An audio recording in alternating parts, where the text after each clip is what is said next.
Hi, today I want to talk about starting a healing study group. Whenever you're trying to grow in an understanding of Christian healing and faith-based healing, it's a really good idea to dedicate time on your own to study healing, as well as time in a group of like-minded people to study healing. Many of us were raised in a society that does not teach us faith-based healing. Instead, it teaches us works-based healing. The idea that somewhere out there in creation is the answer to your healing needs. Yet Jesus taught us that the Creator is the answer to our healing needs. It's kind of a paradigm shift to go from staring at what I see around me as the source of my healing to staring at Jesus Christ as my healer. Because this is a big paradigm shift, some people it'll be a big paradigm shift. Some of you out there may already walk in this with Christ as your regular healer. You may already experience healing, and you might just be here because you want to grow even more in your understanding of healing. And that's wonderful. For those of you who are like I was growing up, where you were not raised to understand faith-based healing, and instead you were just raised to understand nature-based healing, I would highly encourage you to get a study group together. Get people to come together so that you can start growing with like-minded people. It'll make it a lot easier as you go forward. Also, by establishing a community of healing people, anytime that you, your friends, your family, or a loved one has a healing need, you'll eventually have a group of people that can come together and minister healing to those who have need. Where are some good places to find people to start a group with? Well, some of you may already have people in mind. You may already be thinking, hey, my buddy over there, he would be perfect for this kind of group. Well, perfect. Reach out to him and see if he's interested in this kind of thing. But for those of you who are just getting started, you haven't even considered this yet, a few places I would recommend you check out. First would be your local church. If you're part of a church, start talking to people at your church. However, if you're part of a church that does not believe that God still heals people, I would encourage you to take some time to actually go visit other local churches. Not that you have to become a member of one of the other ones, but it's a good place to begin to recruit people that are like-minded in pursuing Christ as healer. You may find a local church that believes, at least theoretically, in healing, even if they don't function in it. Well, go there and see if you can find some people that would be interested in coming together with a study group and beginning to grow in their understanding of healing. Beyond church, you may just reach out to your circle of friends. You might consider checking work. You could also consider some of these online communities, maybe an online church or an online prophetic ministry community. I've got a prophetic community online that I'm part of regularly, and there's a number of people there who are very interested in learning more and growing more about healing. We actually started an online study group based on some of the people out of that community. So those are just a few places. Another place you could consider is whenever you go out and about and you start ministering healing to people, you could begin to recruit the people that are getting healed. It is not uncommon for somebody to receive healing as you're praying for them, and then that person to be like, hey, wait, I want to know more about that. How does that work? Well, perfect. There's your opportunity to invite them in on a study group to begin to learn who Jesus is for them, and especially who he is for them as their healer. As you are out there recruiting people for your group, there's a few traits that I would highly recommend you look for within the particular people you're bringing together, at least for your initial study group. First, I would encourage you to get people that are born again and spirit-filled. They don't necessarily have to be born again for a long period of time, but it would be good to at least have people that are born again with the Spirit of God and spirit-filled. Maybe even functional in some of the spiritual gifts would not be a bad idea, but not an absolute prerequisite.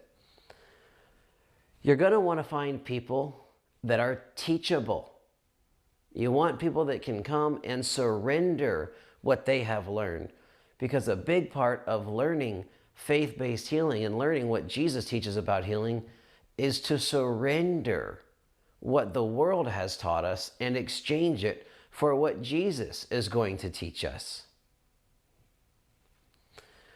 I would encourage you, if possible, to get people that are Christ-centered or at least willing to learn what it means to be Christ-centered and embrace that concept. There are many out there that will use the phrase Christ-centered, but when you begin to point to Jesus Christ in the Bible, you will discover sometimes they have disputes with that. So they may not necessarily be truly Christ-centered. We'll talk a little bit more about what it means to be Christ-centered as we go along through this institute. It's going to be one of the first major topics that we really dig into. You also want somebody that will be dedicated to attending the meetings regularly. Part of growing together is the idea of coming together, studying and learning together, and spending time in discussion and fellowship and prayer together. It's also good if you go back on your own after studying together, keep reading, keep studying, keep praying, keep learning from God, and when you come together, each one of you can share that with one another. Well, if you have somebody that doesn't show up to the meetings regularly, that just shows up every once in a while when they feel like it, they're usually not going to be a good person to grow with for a healing study group, simply because they'll miss out on a lot of what you happen to be going over.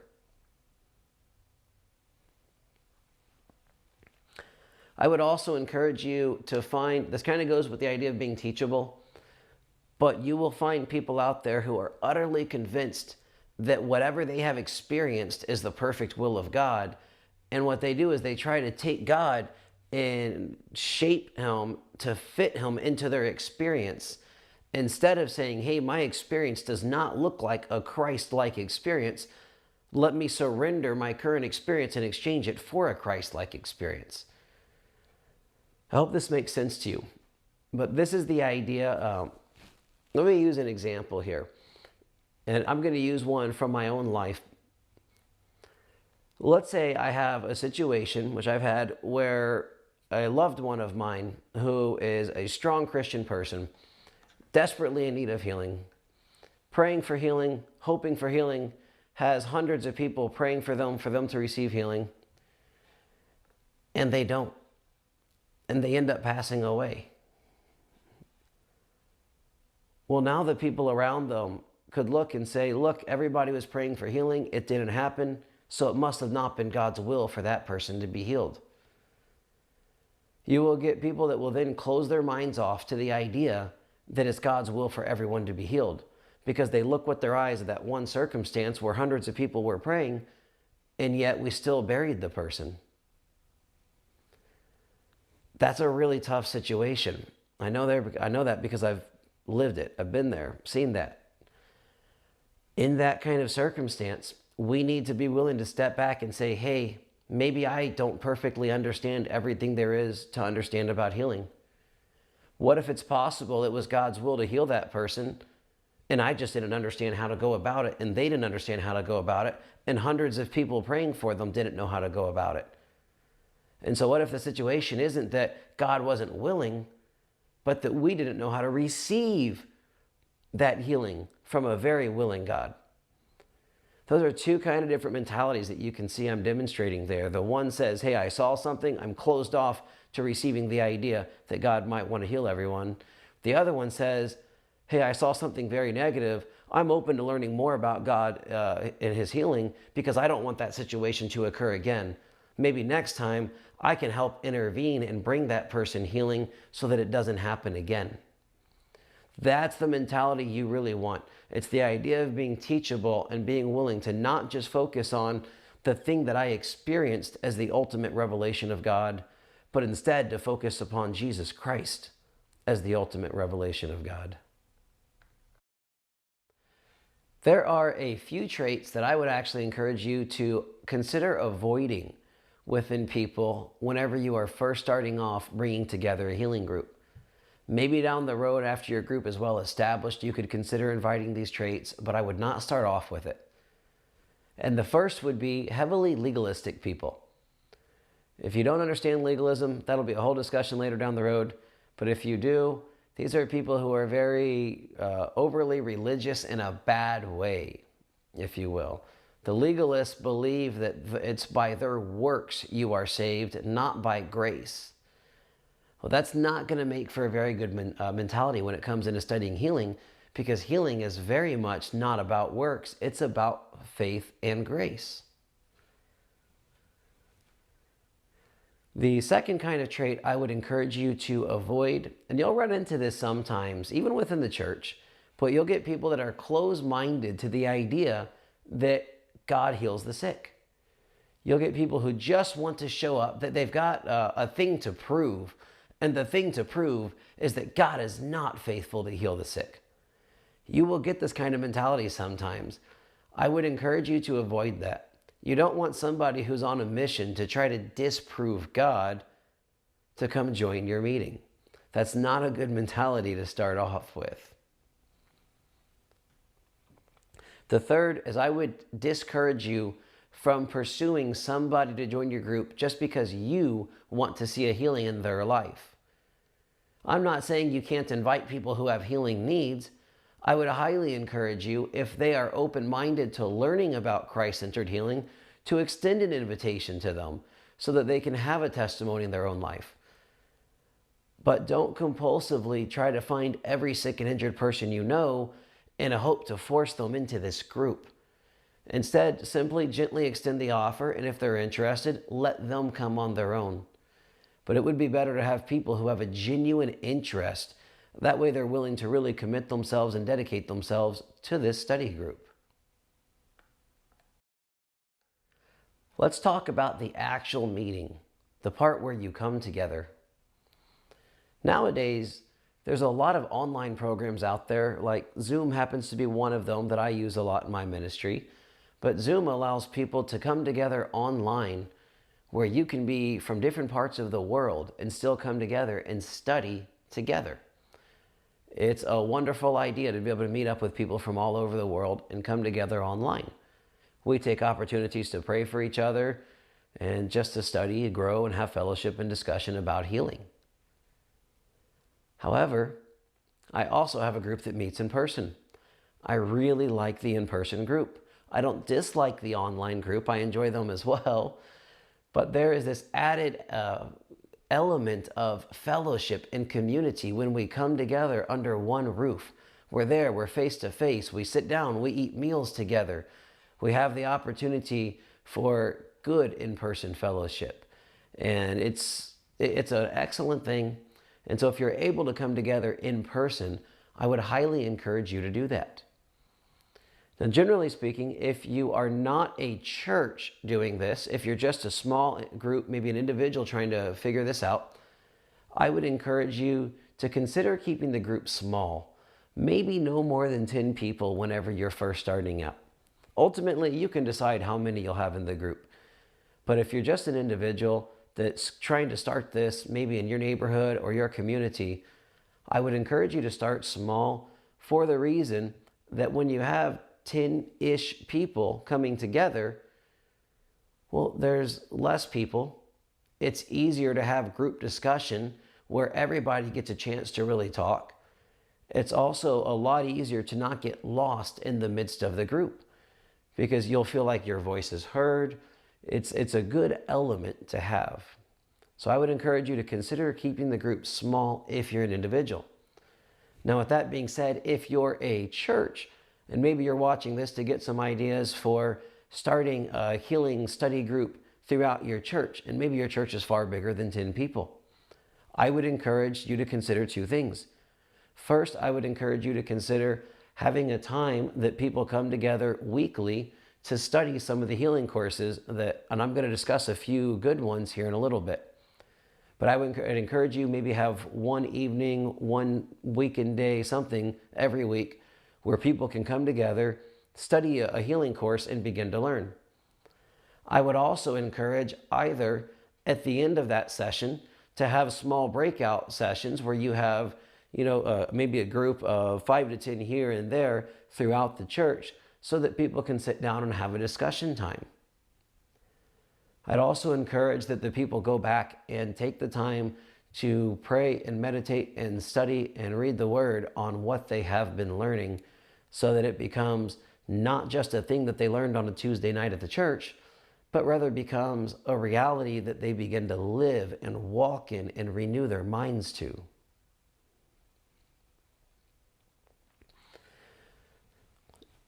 If you are a small group and you are able to host at one of your locations, maybe your house, maybe you have a place of work, maybe you happen to have a church, but it's not officially through the church, the church is letting you use their room, whatever it may be, I would encourage you to use that location. However, what if you have a heart to start this group and you don't have a location? Well, I would encourage a couple of things. First, as you reach out to people and say, hey, who all is interested in this kind of thing? I'm thinking about starting this. Ask if any of them have a location where you can host. You may find somebody in the group already has access to a place. But if not, you might consider going around to some of your local churches and just asking, hey, do they have an extra meeting room? Or maybe in your local community.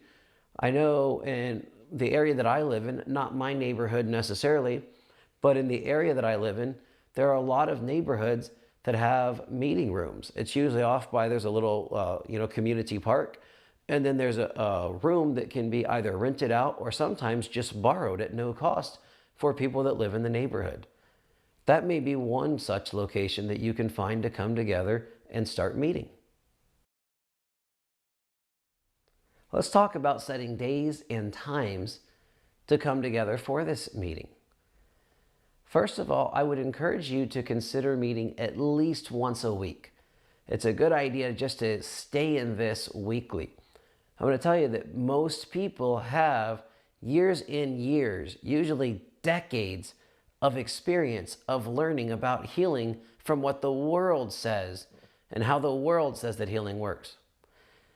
And yet the world doesn't really have good success with healing.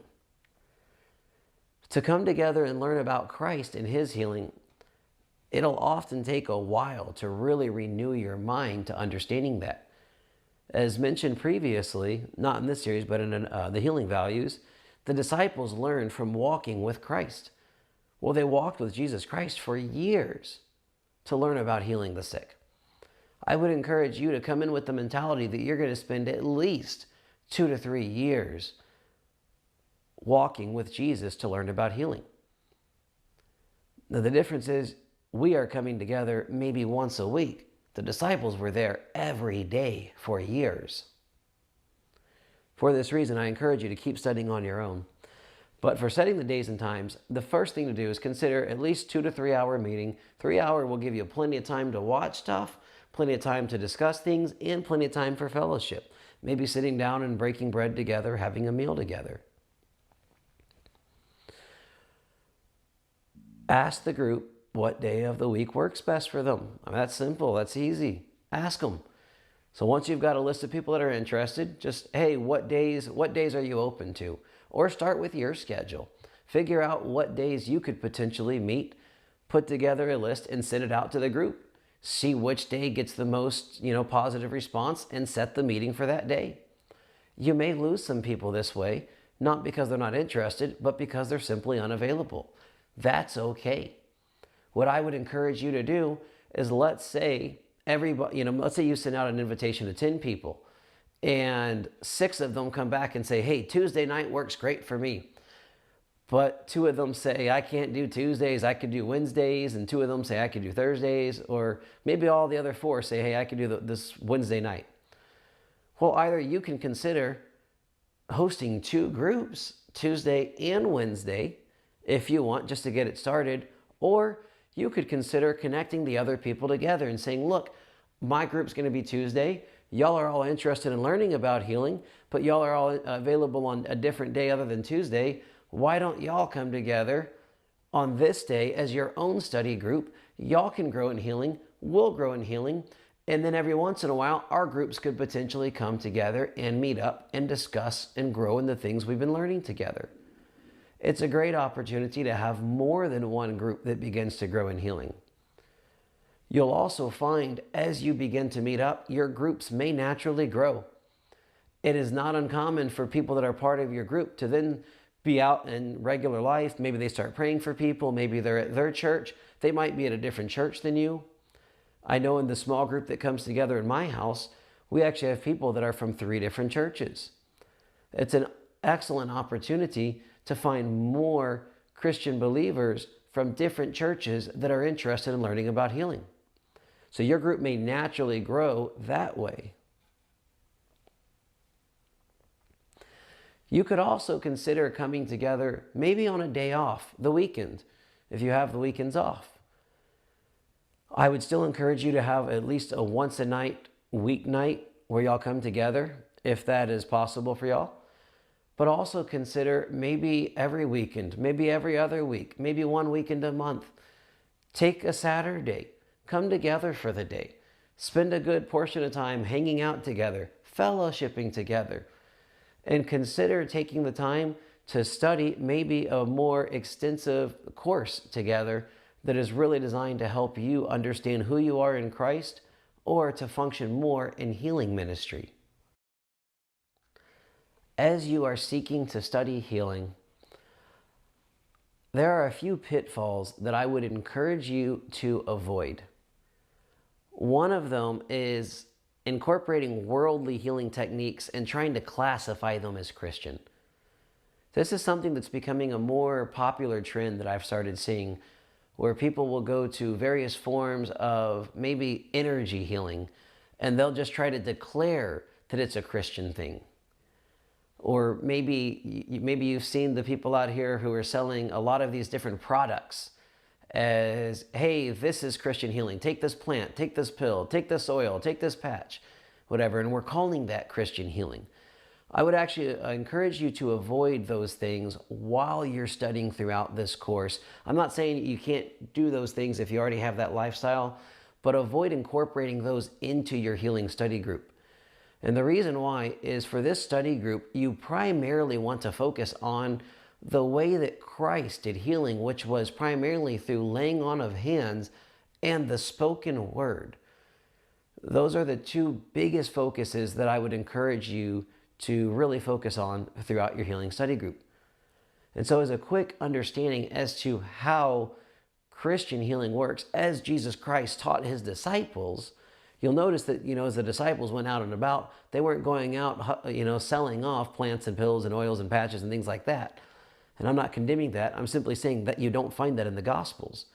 What you find in the Gospels is people laying hands on the sick, speaking the word of healing, and people receiving healing. That is how Christian-based healing works. I've done this for many years, and somebody comes, maybe they have a back problem. And I ask them, hey, okay, can I lay hands on your back? If they're okay with that, I'll put my hands on their back. If they're not, maybe I put my hands on their shoulder if they're okay with that. And if they're not okay with either of that, well, I'll just pray from over here. But if they are okay with it, we lay hands on the sick. We say, hey, let me put your hand on your back. I lay hands on the back and I pray. And I'll give you an example. I may say, Father, thank you for John. Thank you that you love John. And thank you for your healing power that Jesus Christ paid for John's back. And in Jesus' name, right now, John's back be healed. And then I wait. I wait maybe about 10 seconds. I wait upon the Lord. I wait quietly. I then step back and I say, okay, John, check your back. Tell me how it's doing. John checks his back, and usually the pain is gone. His back's been healed. That's how it works. You notice that took maybe about 30 to 40 seconds? That is how Christian healing works.